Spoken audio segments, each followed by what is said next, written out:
about it in her new book, Culture of Corruption, Obama and his tax cheats, crooks, and cronies.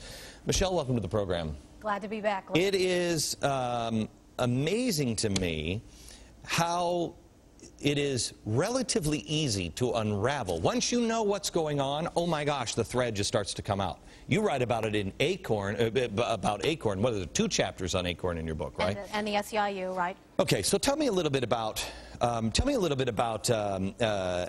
idea and the philosophy of being a community organizer and remaking America. What does that mean to Barack Obama? Well, you did a fabulous job of laying out on a theoretical level what the agenda is in terms of transformation.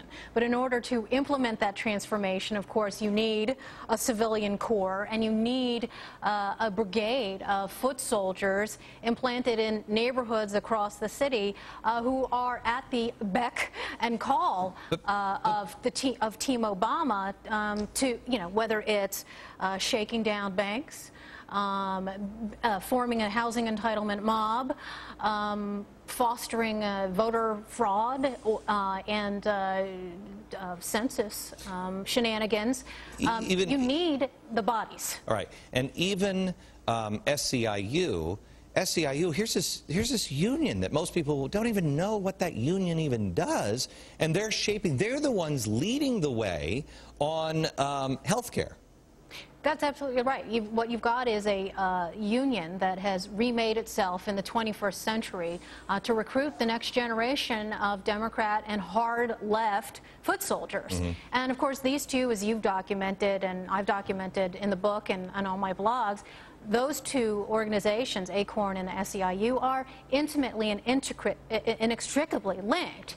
And because there's so much union dues money and taxpayer dues money involved, it behooves the watchdogs in Congress to take a look at what exactly is going on. You know, I have to tell you, Michelle, I said on my radio show yesterday, you just use watchdogs in Congress. They're not watchdogs anymore. They're not watchdogs anymore. They're really not. It falls to the people. It always has fallen to the people. But I said, between the radio audience and the TV audience, I got about 10 million guard dogs. We need people who understand the Constitution and understand this theory of remaking America, the fundamental transformation, to stand guard and watch them every step of the way. Guard and bark and growl and do whatever you have to do, because these people are hijacking our country. No question about it. That's what compelled me to write the book as a watchdog, and I think that by doing our jobs, we're modeling what should be done. Sunlight is the best disinfectant. And for people who think that it's completely hopeless and you can't hold, for example, the shadow government accountable, well, Steve Ratner is no longer the AutoCzar. And if you can get rid of one, you can get rid of 44. But it takes understanding the Chicago way, it takes understanding these relationships, and it takes recognizing the fact that there are whistleblowers in these organizations, at Acorn and at the SEIU. These are not conservatives, or they weren't conservative until they had buyer's remorse and did wake up.